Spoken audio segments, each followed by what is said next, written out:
Okay. You ready for this one right here? This beer? RJ Rockers. You ever heard of RJ Rockers? No, I haven't. Local brewery? Spartanburg, South Carolina. And as you can see, I'm representing Wofford College. Wofford secured the Southern Conference Championship football this past weekend against Furman. And we play the Citadel this weekend down in Charleston, which a lot of people, some people might not know. That's a military school. And when I played football at Wofford, one of the interesting, I don't know if I ever told you this story, I always told people that, well, first of all, like this was back in the old days. I don't know if they still do this or not. They would march those cadets right past the visitors' locker room. And so you're standing out there, you're ready for the game. It's intense. And I'd always tell people, I didn't know half that stuff about my mama. Oh, no. Oh, man. They're talking about your mama the whole time? It was awful. I mean, they basically walked by. It was, wow. I didn't know any of that. It was intense. So how was Wofford's season? This season? Yeah. Well, we started out terrible. We dropped the very first two. We were ranked like number, I think, 7 or number 9 in the country. Mm-hmm. And the whole thought is we're going to be this elite team now because we've been really good in FCS. And we dropped the first 2 freaking games. Like, neither one of them we should have lost. And so then we're like, well, that season's gone. But we haven't lost since. And so they kind of got it figured out. And Furman was ranked, I think, number 7 in the country. And we beat them pretty badly. Well, Wofford played Clemson. Mm-hmm. So that was kind of a... Yeah, well, we got beat to death by Clemson. Sure. They beat us like we stole something. National champions. Right, yeah. Right. Yeah, so, but for the FCS, the division down, the old 1AA division. So we're holding tight there. So we'll see. So we got Citadel this weekend. It has to be good for the school to play Clemson, though. Oh, yeah, man. It's about getting a big old check. Yeah, I was looking at the worth of the college football programs. And do you know that Clemson is still like $150 million behind South Carolina? That's crazy. Yep, and South Carolina isn't half of Alabama. Right. Alabama, they said it's $1 billion. That's nuts. Like the endowment on that amount of money, I'm assuming? No, I think they're just trying to value it based on the amount of money brought in, ticket sales and things like that. Merchandise, stuff like that. Yeah. And it looks like they're giving it like a 6 times multiplier. Okay. So... Well, buddy, I get it from both ends. Married into a Clemson family. It's on. Yeah. So this is a great beer. RJ Rockers, you need to go visit because their food is really good too. So RJ Rockers sells food? Yeah, oh God, yeah. It's a full-on brewery that's got food and stuff. It's foodie. Like it's really, really good. I'm assuming that's an IPA because you love IPAs? It's actually a double pale ale. I don't know tons about beer. I know that I like IPAs. I know it's 8%, so it's strong. So when we start talking about... that's the one that had the boxer. Yes. Or at least in my head it had a boxer. Right. You gave me a bottle of it, and I said, I can't. Right. You have a few of these, and you try to say Maria Yovanovitch if you want to. see if you can pull that off. So speaking of drinking, I've heard... I've seen headlines. It was made popular by a post on Reddit. But are you familiar with the Robinhood app, the online trading app, Robinhood? I've heard a little bit about it. Like well, you go ahead because I don't know much. So you can go on your phone. You can start an account, like a brokerage account, all online. Everything's digital. You're able to tie it to your bank account, fund the account. You'd be trading in no time. Okay. And prior to this big move that was brought about by was it Interactive Brokers for the free commission? Right, yeah. Then everybody else. Robinhood was doing that last year or year before. Okay. So I had friends that were opening stock trading accounts, and they were trading on Robinhood totally commission free. Is it like real time? Like, or you buy stock? There's real time data. They don't have a lot of good like technical analysis, like a company like TradeStation or Thinkorswim or something like that. But basic bar charts and stuff like that, they have that. But it's like real time execution, not like in the day deal. There was no delays. Wow. It was really good. I've seen a lot of videos on it. All right, so that existed. I've always been like, what in the world? Right. A little bit skeptical, but not sure. Well, let me tell you what. They had a glitch in their system. And a couple of people had posted on Reddit about it. But this is what happened. This guy found out that he could deposit $1,000 into an account to open an account with Robinhood. Okay. Well, if he qualified, or I shouldn't say qualify, applied for the gold level membership, which means you have to just lie about a bunch of questions. Sure, right. Yeah. So what's your due diligence? Yes, yeah, exactly. And Robinhood's not checking any of this, much like most brokerages don't. Yeah. How many years have you traded options? There's literally a question that says, how would you consider your investment abilities or your trading abilities? And it's like not good, good. And there's one question and it says, I'm an expert. So you can just click, right. I'm an expert. I'm an expert. And now you're a gold member. Well, if you're a gold member, you get 2-to-1 leverage. Okay. Okay. So now you have a margin account. Sure. And they give you that just based on you saying, click, I'm an expert. I'm an expert. All right.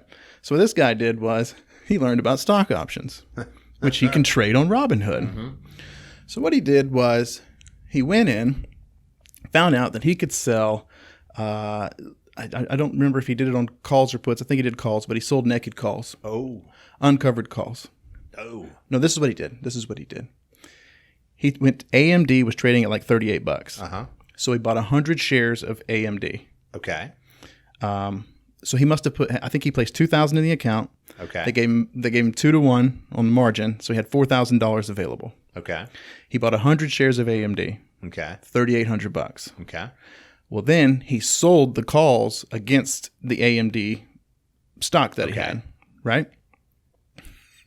So when he sells the calls, the premium comes in and it's like $3,600 worth of premium that comes in from selling the calls.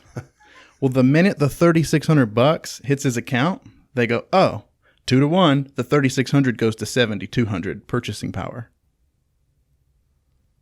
So he buys as much AMD as he can, sells the calls on it again, and it just keeps doubling the money, his trading power. It continues to compound. Like, what did he go to? So he went to 25-to-1. 25-to-1 leverage. So he ended up having $58,000 in his $58,000 worth of purchasing power. Right. On a $2,000 initial investment that he put in the account like the day before. All right, so I got to know, what happened? Did he get called out? Well, he decided that Netflix was going to fall on their recent earnings November 1st. Because he was an expert. He'd know this. Sure, exactly.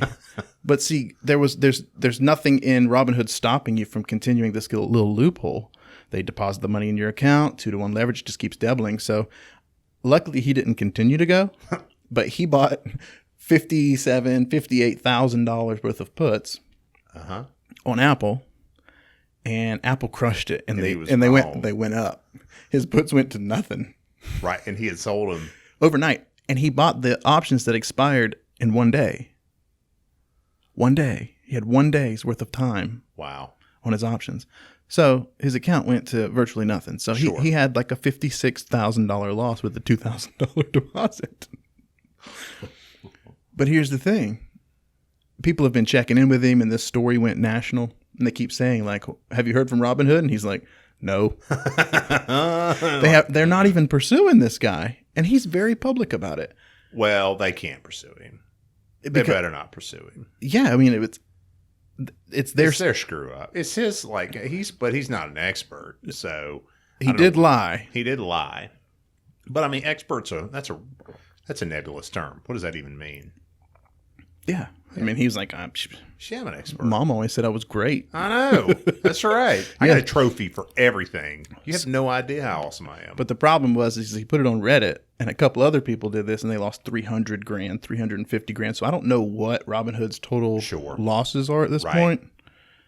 But I guarantee you they fixed that. They fixed that glitch. Like, oh, man. That's pretty clever, though, to figure that out. I mean, it's stupid. Sure. But it's clever. Right. It's idiotic. Well, but clever. It's idiotic if you're selling stuff short and you're doing that because you have unlimited liability. Mm-hmm. But if you found a loophole and you're just long stock and options, I don't know. I'm not saying it's a good thing. But if he would have been right. If he'd have been right. His $57,000 could have gone to $150,000, $200,000 on a $2,000. Something tells me, though, it was never going to end well if he's buying options that expire tomorrow. Because earnings was that day after the bell. Right. So he's thinking, okay, they're going to go through the floor. Right. I'm going to make about $200,000 on my $2,000 investment. I've looked at that earnings release of Apple. I'm assuming he didn't probably look historically and see what Apple does. Because it usually gaps up every year. Yeah, it kind of goes the opposite way, especially this time of year. Well, for a number of reasons, he played it the other way. He was a time bomb waiting to happen, waiting on a spot to blow up. I just imagine this kid like riding on the bus with a cell phone. He's probably 14 years old. Right, exactly. Just watched a YouTube video on trading stock options. He probably goes to school with my daughter. Yes. Right. He's like, man, I'm an expert. He's probably like Sam's kid. Yeah, exactly. Yeah, he's genius. In the computer program, doing 3D printing, and he's like, it didn't work. Robin Hood has a little loophole here. I'm going to go back to Minecraft. I was better at that. Didn't have all these attorneys pursuing me. Exactly. The good old days. I just thought that was interesting that happened. So, that is funny. But I mean, my trading platform won't let me do that. No, it'll send a notification like, no, sir. Right. Yeah. That's enough. Yeah. So have you watched any of the impeachment stuff? I have. Okay. I have. I didn't watch I watched the highlights. Let's just say that, because the hearings are forever long. Yeah. I watched the, it's Marie Yovanovitch. I believe. Marie Yovanovitch. And that's the Ukrainian ambassador. Right. She got let go earlier this year. Yeah. So my understanding, you correct me if I'm wrong, but she was Ukrainian ambassador. Mm-hmm. She was the Ukrainian ambassador under Obama as well. Right. And she was let go earlier this year without any explanation. She was very terrible. She was the worst. Yeah. And so now they're doing the impeachment hearings because obviously we have the what's it called? The transcript from the phone call in July between Trump and the president of the Ukraine. Right. And it came out that he mentioned her specifically in that transcript. Okay. And he said things aren't going to go very well for her. That's in the transcript. He said those words. Things are not going to go very well for her. This was after he fired her or before? This is after he had fired her. Okay. But he referenced her in the call to the president of the Ukraine. Right. And for her, she said she felt very intimidated and scared when she found out that the leader of the free world made a statement like, things aren't going to go very well for her. Right. I mean, it could have been worse. It could have been one of the Clintons saying that. I mean, that's not good. Yeah. It's not even good for me just to say that. Yeah. You might be 51. Exactly. But so that's the background. And then she's on the stand giving her testimony. And at first I looked at it and I was like, maybe not such a big deal. Then I started putting myself in her shoes because, I try to stay agnostic. Sure. There are things that Trump does and I'm like, man, I really like that. Right. And then the next day he does something. I'm like, what in the world is this guy doing? So I go back and forth, but she was on the stand testifying and he starts tweeting about her while she's testifying. And they read it to her like live while she's on the stand. Right. And then ask her how she feels. And she says, intimidated. Now, was that a calculated response? I don't know, because witness intimidation is a crime. Yeah, I mean, it's pretty, it's one of these things that I don't even know anymore. He breaks every rule of common sense, and it seems to work for him somehow. Mm-hmm. So at some point you kind of go, I don't know. I mean, I don't even know what to think anymore. I think if you did that with me in your life, I would never have anything to do with you. I mean, that's the thing that I don't understand is how the hell does anyone keep a relationship with this guy? Because you got to know that he will burn you to the ground if he hasn't already. I just don't understand how he keeps any relationships with people. Right. But when I put myself in her shoes, then I went, oh, wait. This is a unique set of circumstances. Yeah. Imagine that you're in her shoes. You've been an ambassador, right? Right. Yeah. She was in like government service for like under 6 presidents or something like that. Yeah. I don't know if she was an ambassador the whole time, but you're told essentially that the head of state has lost confidence in you. Sure. You have to leave. Right. And she gave some perspective. She said that the United States, it makes sense, is the most important relationship for the Ukraine. Period. Sure. And this is a new president in the Ukraine. Yeah. So if Donald Trump asks him for a favor, is he going to take that seriously? Sure. Yes. If Donald Trump slanders the ambassador to this person. Right. If he tells the president of the Ukraine, as he did, do whatever it is that you can do it or whatever. her point is that they're going to go to great lengths to appease him. Sure. Because it is the most important relationship that they have. And then you have the president of the United States saying things aren't going to go very well for her. Well, I guarantee he still doesn't think that he did anything wrong. Well, this is the... How is it any... I mean, if you think about it, to defend him, not that I'm really in the business of defending him on anything, but he's always acted that way, and it's not really caused a problem thus far. I mean, you think about... you remember the Billy Bush stuff, like right during the campaign. And it was like, oh, it's done. Or you make fun of John McCain. Oh, God, and there's no way. And none of it has ever really mattered. And so if that happens long enough, you would probably gain the perspective that, I mean, it doesn't really matter. I can say what I want to. Even though, you look from the outside and you go, well, for the rest of the world, that's not right. That's wrong. You shouldn't do that. But it doesn't really seem like he gets the consequences for it. Right. So the left is screaming witness intimidation. And I go, is that witness intimidation? And I think about it, I'm like, yes. Yes. No. Yes. Would you intimidating a witness? I mean, would you totally different? Would you be intimidated if Donald Trump said that things aren't going to go well for you? Could you imagine? I mean, I've been in the same room with him. Right. So, yeah, he's an intimidating dude. Yeah, and he's a little bit more powerful now than he was then. I think it was his bodyguard that was the most intimidating piece because he was terrifying. Big guy. Massive. I mean, I'm a big guy.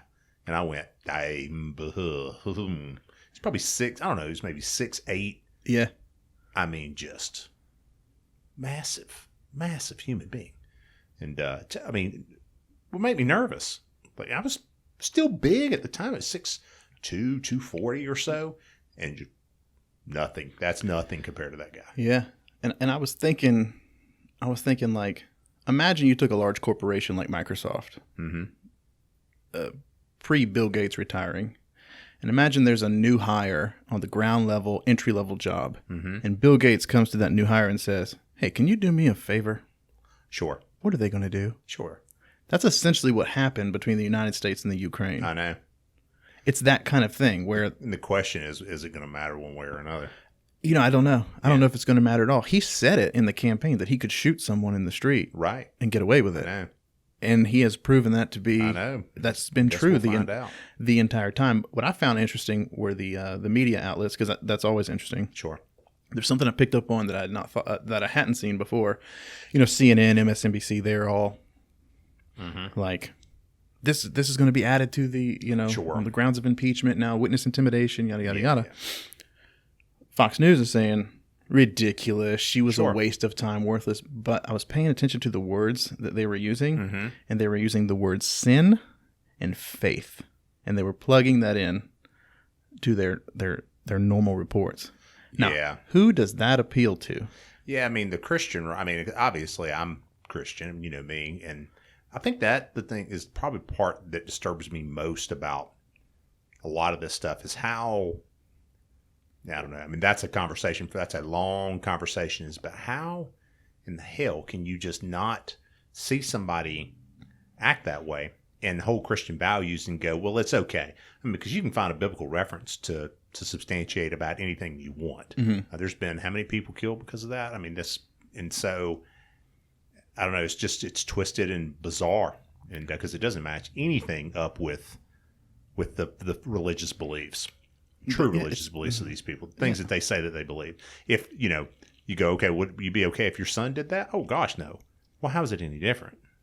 So I know a lot of evangelicals, right? 98% of the people I know are evangelical white Protestant. Because you're from South Carolina. Exactly. So these are people I know, and those are the people that use words like faith and sin, and they're all Trump supporters. And so, I mean, Fox News is targeting the evangelicals very specifically with their reporting, no doubt, just by using the right words. Right.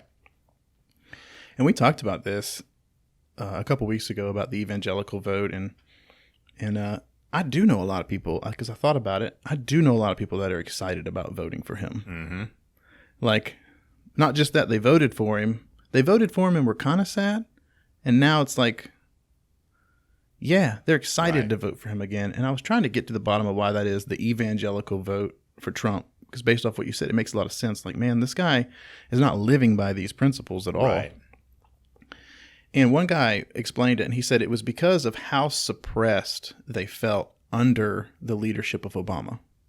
When certain things that were counter to their doctrine were placed in front of their faces, rather it be abortion, gay marriage, things like that, and they felt like they didn't have control. And they said that Donald Trump is just the bully that they're looking for. They're not having to carry the actions out. He is. He's the extended arm. I mean, that makes sense as to that argument. They don't have to. Still doesn't match up with those beliefs, but I don't think it does either. But the guy just made it was his. He was just his observation. His theory on what it was is that they don't want to take those actions themselves, but if they were acting, quote unquote, in the flesh, he's doing the very things that they desire to do. Well, I'll tell you one thing about belief. I can tell you for sure. That right there is a Ballast Point Sculpin IPA. And I believe it is one of the best IPAs out there. It's got to be. It's incredible. I know you don't like IPAs. Ballast Point, though, is really, really good. Where's Ballast Point? You've been there, haven't you? Well, they've got a bunch of them. I think they went national. They were bought out by some big conglomerate. But Laura and I have been to the one in Chicago and the one in San Diego. And it was great. The one in San Diego was in Little Italy. It was really cool. So you went to the brewery. Yeah, absolutely. And when you went there, you drank that IPA? They have some really good ones when you go there. They have one called a Man Array, which is it's really good. But this one is good. I mean, you get it at the grocery store, but I do believe it is one of the best. Speaking of grocery store, it's kind of a bridge, but I was thinking about, because you go to Publix and you can get, pharmacy, you have a pharmacy, you can get drugs and all the rest. Have you seen the Amazon stuff that's going on with their pharmacy? I have. I just went to Publix Pharmacy, got my flu shot last week, and they gave me a gift card. Did they really? Yeah, $10 off. Or not $10 off. It was a $10 gift card for getting my flu shot there. Insurance covered the shot, and then I got $10 off, or $10 gift card to use. Gift card. Yeah, and so when you talk about Amazon, right? I mean, it makes sense, right? Like, is Amazon going to put those types of pharmacies out of business in time? Well, that's the question, right? And so people are going to continue to go to the grocery store. Well, maybe, right? Because you think, I mean, Amazon, they bought Whole Foods, 2-3 years ago, something like that. So they want to put them out of business too. Mm-hmm. But, okay, so what I do know about it is that in 2018, they bought a group called PillPack. And I don't 100% know everything about PillPack, but what I do understand about them, if it's true, is that you know how like if you take lots of anything, of supplements or whatever, but other people that take lots of medications, they take those and they package them in like a container and things that, like, this is what you take in the morning, this is what you take at night. So it's all, so for older people. It's like Monday, Tuesday, Wednesday, Thursday, Friday, yes. You pull the lid up, it's got a partition. Correct. Mm-hmm. And so it's perfect for people as they get older, that you don't have to sort your medications, which it's total pain. So they deliver them to them sorted. Totally sorted. Okay. Which is awesome. That's my understanding. I haven't seen it, but that's my understanding of what they do. And so they obviously want to be able to, they want to be able to fulfill mail order drugs, and actually they want to be able to fulfill all drugs. You just hit the Amazon app, just like everything else, and Prime, it shows up at your house. Mm-hmm. And I can appreciate that, because I don't like going sitting in line at CVS at all. And but there's controlled substances and which things are going to be more realistic. I do know that they're licensed, I think, in all the states, and so, but they're branding it now Amazon Pharmacy instead of PillPack. Yeah, and what the market they can really take advantage of is the cash market. People who are paying cash for prescriptions. Mm-hmm. So. Can you not file insurance? Well, you can, but that's difficult because Amazon... You have to file it manually. Yeah, Amazon then has to work with, like PBMs and things like that, right? Yeah, I guess you're right. And there's a whole lack of transparency there, which we talk about that. But the thing is that the pharmaceutical industry is I looked this up, it's a $980 billion per year industry. Mm-hmm. And about 8% of the people who buy their prescriptions buy them in cash, because of high deductibles or whatever. Sure. But then I found a revised number on that.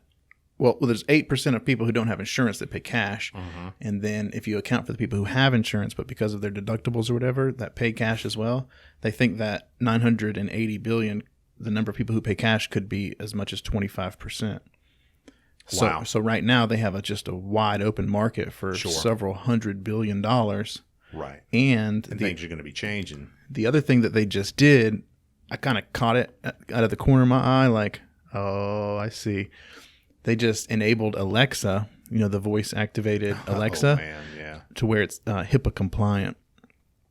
So when Alexa can partner with, now I don't understand fully, but it has capability of being HIPAA compliant so that it communicates with, I don't know if it's communicating with the insurance company, PBM, whatever it's communicating with, but once there's proper things in place, you could speak to Alexa to essentially order a refill of your prescription.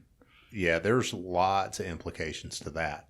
It's kind of like what you ought to do is just sort of hang out and think, because so many different things out there now, because I always take everything from an entrepreneurial context and I start going, how much stuff is out there, man? You could take that thing and combine it with that, and yellow and blue will make green, and you can do this thing. There's so much stuff out there. Which, the elephant in the room, if we're going to start talking about transparency, and drug transparency is a conversation for another day, but you've seen the executive order. The Trump executive order on transparency. Yeah, so this is an example of like what I was talking about. Trump did something last week during the impeachment hearings that I didn't approve of, and then I see the HHS secretary talking about his executive order, and I'm like, good for you, Trump. Sure. Good for you. Sure. I agree with you, man. That's fantastic. I know. We just talked about the need for transparency. And he's a lot of things. Dumb isn't one of them. Right. He's not dumb. Yes, he's trying to create a market. He's as street smart as anybody. Yeah. But he's also a moron. And I wouldn't want to be married to him. God, that's another conversation. There was something that I had heard when the Billy Bush stuff did come out that I could get this wrong, but I want to say Mike Pence refers to his wife as mama. And so it came out, and they were like, people were freaking out when they had heard about the Billy Bush thing and before the election. And he was like, that doesn't sound like me. That doesn't sound like me. And then somebody eventually came in with a recording. He goes, well, that's me. And he goes, oh man, this isn't good. Mama's not going to be happy. Mike Pence's wife.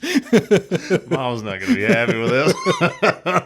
Mama's not going to like that. Mama's not going to like this. I bet he's right, too. I bet he's right. I guarantee he's right. Mama didn't like that. Mama's got to explain to everyone at church. Mama's got a lot of explaining to do. You just made things difficult for Mama and Mike Pence. Yeah. Yeah, I think about Mike Pence often. Well, there's so much stuff. Of course, it was just released, and so it's supposed to go into effect, the beginning of 2020? Sometime. I mean, that's not a lot of time, right? If I got the timing right. Now, there's already been lawsuits coming out about this because the major hospitals. Now, I think it's an important thing to do, but you got to understand it's like nothing's going to change immediately. But we're talking about transparency on what the negotiated rates are between insurance carriers and hospitals. Correct. And what the hospitals charge for, I think it's 300-ish kind of services. They're trying to create transparency. So if it's 300, then there's like a certain number of other services that a person might have. So that you have price tied to outcomes. Well, no, see, that's one of the arguments against this is that not a lot of this, really none of it is tied to outcomes. But they're talking about releasing the secured type of claims data, de-identified data, basically would probably be on like all Medicare. Well, all the Medicare stuff is already out there. One of our friends here, Quantros here in Greenville, South Carolina, they've already done that. They have, in my opinion, the best quality metrics and outcome metrics in the country already. And so I guess what they'll be talking about is maybe the other data from, I don't know, other health plan data. I'm not exactly sure because they have the Medicare data right now that's already released, de-identified through CMS. So the goal is for the consumer to be able to go to the hospital and know what they're paying for a procedure. And some people say, people don't care, right? So, I had a shoulder surgery in 2016, I guess, 3 years ago. Yeah. Didn't seem like that long ago. After you go through a shoulder surgery, it seems like yesterday because it's painful. Right. But I mean, would I have cared how much it was going to cost? No, I was going to hit my deductible anyway. So in that case, people go, it doesn't matter. It's employer based. It doesn't matter. But that's only partially true because, well, first of all, like having quality data about the physician or the surgeon, the guy doing it, would have been really important because I've seen some of this quality data. You see certain surgeons that have terrible outcomes, and they would be able to go, well, Trent, this just kind of, you're just prone for infection and just, sometimes this happens. No, this always happens with you based upon the data from Quantros, which we'll have them on sometime. Great guys, really, really amazing human beings, and really amazing what they've done with their product as well. And so we've looked at a lot of that data to where some surgeons just suck. That's just all there is to it. You look at the data, they're just terrible. And some are incredible. And sometimes you have a facility like a hospital that, our local hospital, I've seen the metrics and I won't talk about that, but when you look at different hospitals and things like that, you're going to see lots of variations in infections and outcomes and all the rest. And so I think a big push of this is to try to make this very transparent, but they are right in that people are not going to go, well, I'm not going to use this orthopedic doctor for my shoulder because he costs $1,000 more. I have a deductible anyway. I'm going to hit my deductible. But who will look at it? Benefit brokers, employers, because they're not looking at one surgery. They're looking at 500 surgeries. They're looking at massive amounts of MRIs. Now, if you have an app on your phone and you can look to decide whether or not you're going to go here or you're going to go right there and save $300 on an MRI, yes, you will do that. They're filing lawsuits already. So who's filing the lawsuits? Who's the hospitals. most? So the hospitals are the most perturbed at Trump's executive order. I wouldn't go that far. I would say the hospitals and the insurance carriers. I mean, here's the bottom line: just backing up from all the drama, because they're little private parties being broken up. Is it? It's more complicated. The answer is yes, but it's more complicated than that. It's not. They do believe what they're doing is correct, and based upon the way things, I could even see their argument. I maybe even agree with them, but we all know things have to change, right? This is not our current structure is not going to last. You're either going to throw the whole thing out and go Medicare for all, or you're going to have to evolve a little bit.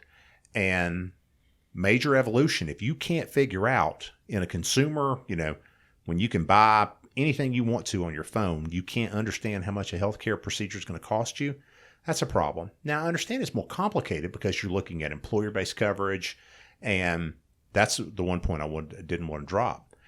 Those are the people who are going to be looking at it. And so there's going to be tons of narrow networks, optimized networks to where they'll look and they'll go, all right, listen, these providers that are in the top third, we'll reimburse this. And these providers, these surgeons that are in the bottom third, we don't want you to do it from them at all. Why would we? Their outcomes are terrible. And so think about who's going to be pissed off about that. A doctor who's in that. So it will change the network. Well, it's going to change a lot of things. And so, yeah, it certainly is going to change from a person standpoint who works for a company and gets a medical card. It's certainly going to change because they might not care, but the people who's designing that plan that's on that card care significantly. And the employee benefit consultants certainly care because they're trying to get hired by the company so that they can design it so that it ultimately ends up on that card.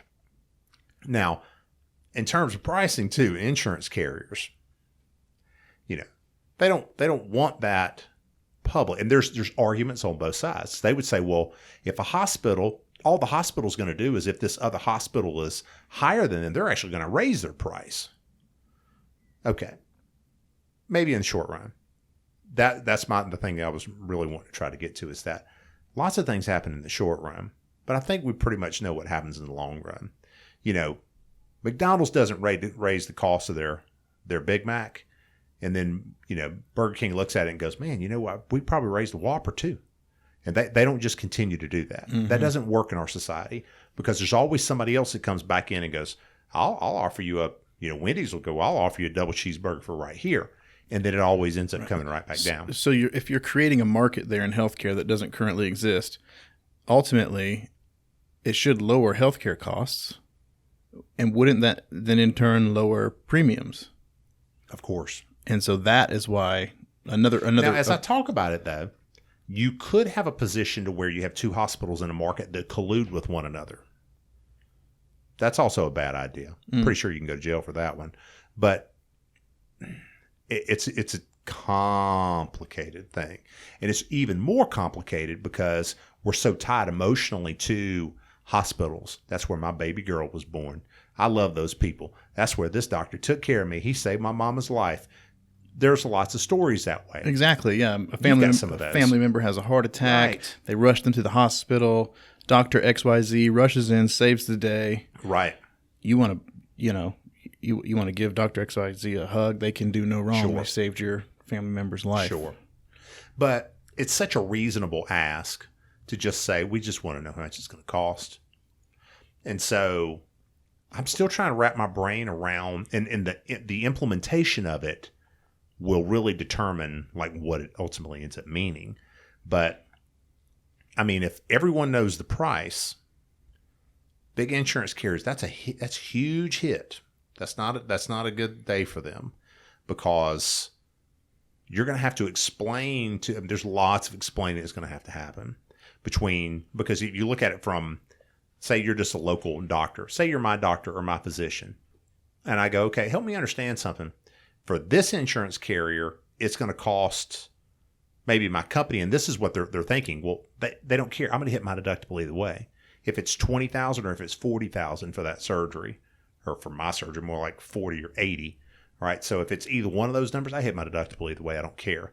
That's true. However, the people that design that plan really care.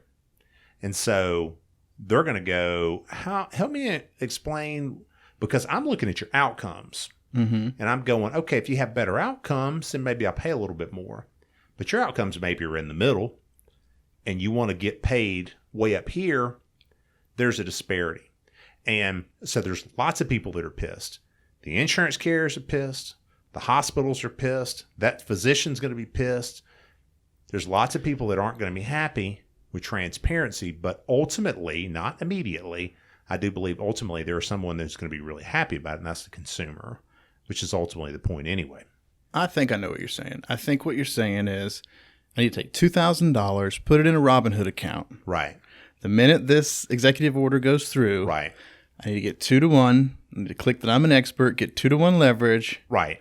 And national health insurance carrier puts. Sell calls on the national health insurance carriers. Get that money in, 2-to-1, leverage it up, and then ultimately buy puts. So, right, exactly. Like our Reddit friend. That's exactly right. You sell the calls, get the premium, and buy the puts. Yeah, 2-to-1. Just keep selling those. Well, that's exactly right. Yeah. That's right. Before earnings, one day out. One day out. Expiration, one day out. I'm picking up what you're putting down. It's a Robin Hood kind of a mixture-ish. Steal from the rich, give to the poor. Right, exactly. That's how we do it. Steal from the rich, become part of the poor. That's what it's part of. That's exactly. Owe the rich a lot of money. Be pursued by the rich's attorneys. Exactly. I was just watching a video right before we started. They had asked the CEO, I think it was Goldman Sachs. They said, do you think he was being interviewed? They said, do you think you make too much money? He said, what do you mean? He goes, well, compared to your rank and file employees. He said, well, do you think TV reporters make too much money? Oh, because I do. I mean, I had a conversation with your cameraman before we started. He seems like a good guy. How come he's not out here and you're behind the camera? He said, well, something tells me that your company's already figured out that your viewership is better with you out here than him behind the camera. But he's a really nice guy. I think he could do a good job. So, I don't know. I think you're overpaid. And they released that interview? Oh, yeah. It was on CNBC. It was great. Oh, I want to see it. I know. It was really good. I can't remember. What was the guy's counter? What did he say back? Yeah, but don't you think you get paid a lot? Oh, yeah. He just pivot back to... Yeah, but don't you think the disparity between whatever? And I mean, the bottom line is those companies are worth a lot of money, and those people getting paid that because it's perceived they're worth it. Mm-hmm. Maybe they're not. Yeah. Maybe they're worth more. What's an NFL player worth? Depends on ticket sales. It depends on their marketability. Correct. Where are people putting their money? Right, exactly. If they could do it for less. Now, don't get me wrong, the middle class is getting left behind. Everybody knows that. There's issues, right? And so how do you solve those issues? I don't know. But there are definitely issues. Yeah, but that's like, it goes back to like every action has an equal and opposite reaction. Mm-hmm. Every plan has issues. That's why it's not resolved. It's like right. Everything intrinsically has downside sure. when upside exists. Sure. Or else their upside couldn't exist without downside. Right. So it's... The people that own Goldman Sachs, I don't know what the guy makes, but if he makes $50 million a year, they go, the company just increased in value in what? For how many billions of dollars this year? Sure, he can have $50 million bucks. Mm-hmm. Because the minute that he leaves, they're going to lose $200 billion of value. And if someone could do it better, sure, that guy's going to lose his job. Sure. Because they'll just be like, oh, this guy's going to improve it by this much? It's not like, okay. Now, see, I agree with, and I'm an economist, right? Undergraduate, economics degree, Bachelor of Arts in Political Economy and Philosophy, pre-law, and so in philosophy, I have a lot of that inbred in me. At the same time, we all know that, just take any of the companies we own, right? How much I make and how much some of the other people make, it's not that kind of disparity that they're talking about. Mm-hmm. But you also know that, you might be able to argue it in my case, but it gets to the point that I even have a hard time arguing that I'm worth that amount. But from an entrepreneur standpoint, if you took the risk to create it, that's your spoils. Yeah, that's your thing. Exactly. But it's a different thing when you're hired by a publicly owned company, I do believe. Yeah, but you didn't make those rules. You just learned them. Sure. And that's the thing. It's like, at some point you go, yeah, I don't like the game. I don't like the rules. I don't think it's set up the way that it should be. And when you're powerless to change it, you can either decide to stand over here and complain about it and hope for change and try to make change, as I think you should. Mm-hmm. Or there's groups of people that say, I'll disagree with it, but at the same time, I'm going to learn these rules, try to play by the rules. Sure. And if I think that the money's being allocated wrongly over here, I'll get as much of it as I can and allocate it to the extent of my ability in the right direction, rather that be my church or my community or the people I love. And I do think it's different as an entrepreneur. Mm-hmm. And the more I sit there and think about it as you're talking, like, that's a different thing, because you're creating something out of nothing and taking risk that it might not be anything there. Well, yeah, because you are paid in direct correlation with the value that you bring to the marketplace from nothing. Whereas a publicly traded company, right, it's a little different. The money is just generated out of thin air. Correct. Well, yeah, it was already there. You walked into it. Mm-hmm. Side note, there's a Netflix special on Bill Gates, because you talked about Bill Gates. Mm-hmm. I just started watching the first one last night. I didn't even finish, but it's pretty fascinating. I watched them. Have you really? Yeah, I like them. I didn't finish every single one of them, but Taylor told me about them, and she's like, I think you'd really like this. Yeah. And one of the things he does, you said, we were talking about the Amazon and the PillPack and stuff. You said sometimes it pays to just sit and think. Oh, yeah. Well, Bill Gates goes on that retreat. Right. And he has for years and years. I think it's a week long, where he just reads books, meditates, sits by himself, and thinks in like this log cabin out in the woods. Right. And I wouldn't be surprised if he did a little LSD while he was out there either. But he's never said that. It works with, you've seen all the opioid stuff and the impact that has. Absolutely. They call it an epidemic. The opioid epidemic? Opioid epidemic. It is an epidemic, man. I've got, because lots of my family are from eastern Kentucky, and it is just absolutely terrifying. It's unbelievable what it's done to that area. It's ravaging my hometown. Yeah. I have had 3 people that I grew up with die in the last 12 months. Now, did they die specifically from opioids? Yeah. I'm not sure, but it played a role. I was up, my cousin. Did you ever meet my cousin Lance? He's awesome. Yes. He's really great. I think I met him at your house. And we were up for a cousin's funeral, my first cousin's funeral, and Hindman, Kentucky, not far from Hazard, Kentucky, and it's out there. And he said, "Hey, did you see the owner of that mortuary's daughter?" And so everyone was always trying to set me up with her because she's gorgeous. And when you were growing up? Yeah, when we were growing up. And I said, I'm sure she's still real pretty. He goes, oh, gosh, no. I said, what? He goes, opioids, man. And he's homeless, walking the streets, not able to, I mean, that's a super common thing. And when you spend a little bit of time in those areas, you understand. Now in Charleston, outside of Charleston, that's a different story. I mean, there's lots of reasons for hope. But when I go up there, it's hard to find reasons for hope because you can't get a job hardly. You can't. It is super depressed. There's no coal anymore. There's no any of the stuff that they did for I don't know how many years to make a living. Yeah, I think it's odd. I think it's odd that in, 38 states still, doctors can't prescribe medical marijuana, but they can prescribe opioids. Yeah. And the fear is, right, that I saw something that Biden just put out that he said he wouldn't legalize marijuana because he's not sure if it's a gateway drug. Right. So they're just not sure if it is. But opioids considered an epidemic. Yeah, it totally So there's this uncertainty. You know, that's I'm not trying to get in a marijuana debate, but you have this one that's like uncertain. We're not sure if this is a gateway drug. So we're not going to say this drug isn't bad, right? But it could possibly lead you to use the drugs we've already legalized. Well, that's insane. Well, what about the whole stuff that you've seen about, because you said you brought up the hallucinogens, LSD. Yeah. And you've seen the research on that. Bottom line is people take 1 to 3, not suggesting people go take LSD. It's just interesting. It's interesting. It's interesting. Yes. Right? Psilocybin and all the rest. And there's great Netflix documentaries about it. But the bottom line is the evidence says you do 1 to 3 hero doses of magic mushrooms and you won't ever do that again. I saw a study done by actually a hospital. So it was a clinical study done on psilocybin mushrooms. And they found that 70% of the people in the study that participated said that it was a positive experience. And when asked 18 months later if they still thought it was a positive experience, they said it had life-altering positive implications. Right. Almost like 3 out of 4 but, on all these studies. But here's the big difference. The last bit of people said that it was a negative experience. But when interviewed 18 months later, they said the negative experience did not extend past the event itself. So they just didn't enjoy the event.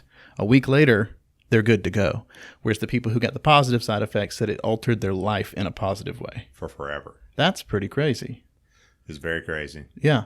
I mean, it's something that hasn't, I mean, there's all this stuff that it got shut down because it was, you know, this anti-government type stuff that was going on in the 70s, and it got wrapped up into the one guy who said we need to check out and do LSD. I can't remember the guy's name, but I think he was a Harvard professor or whatever. We just need to get baked, brah. Yeah. So on the opioids. Yeah. On the opioids, because people are dying left and right. I saw this guy, a psychologist. He was talking about it, and he made a lot of good points. And he said that the purest form of heroin or heroin-like substance that you're ever going to get is morphine. But your grandma wasn't hooked on heroin when she came out of the hospital. Right. Right. And what he was saying is that addiction is not, I'm just regurgitating what he said. I don't know what I'm talking about. Sure. But what he said is that addiction is more about the state of a human being rather than a chemical hook. Well, I mean, you've been there, right? Yeah. He was saying that the chemical hook is only powerful when, like, it's kind of like that rat farm. You ever heard of the rat farm where they have the rats addicted to cocaine? Right. And they say, okay, well, cocaine is addictive until they built the rat park, which is like a little amusement park for the rats where they can have fun. Sure. And then they give them the choice between the cocaine water and the normal water, and none of them go back to the cocaine water. Yeah. As soon as you change their lifestyle, their circumstances, they stop, so they're not addicted anymore. And something happened in Switzerland, which is really interesting, is there was a new president in Switzerland. I think this happened like 20 years ago. And she came in and did broad legalization of heroin. Said, we're going to broadly legalize heroin because they had such an epidemic. It was crazy. So she said, there's these places that you can go and you can get medical grade heroin. I have seen this, actually. And what happens is, what they'll do is they won't inject you, but they'll make sure that what you're getting isn't laced with fentanyl, which is another big deal. Yeah. But they said, you know, they won't inject you. You have to inject yourself, and they're not going to give you enough to OD. But you can go get it, and it's legal. But here's the catch, and this is what made everything work. You also get put in a counseling program and a get back to work program that was funded by the Swiss, in which it's a rehabilitation program to kind of try to. And one of the biggest things they did was networking and getting you involved in a group socially. Right. And they said that being by yourself was terrible for an addict and that they needed to be socialized. And what happened was the epidemic was essentially eradicated, not because of the broad legalization, but because of what came along with it.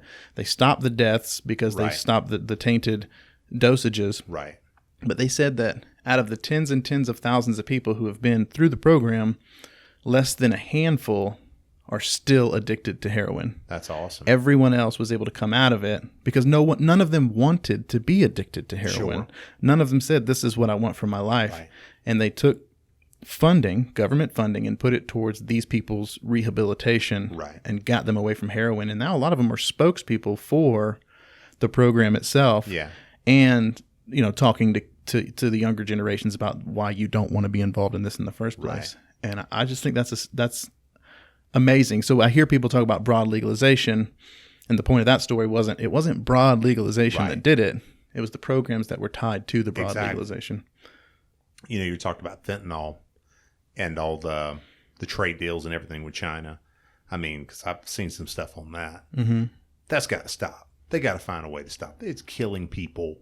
And I can't remember what Netflix documentary it was. It was basically talking about like these drug dealers. It was actually in Atlanta, and how they were lacing in fentanyl, and all the stuff is coming in, which is like elephant tranquilizer or something, right? They take tiny bit, and when they confiscate it, they have to wear all these gloves and everything, because even if they touch it, it'll kill them. And it's that potent. And they're like, that's how you know if you got good stuff. Like, you get a reputation to have good stuff, you kill somebody.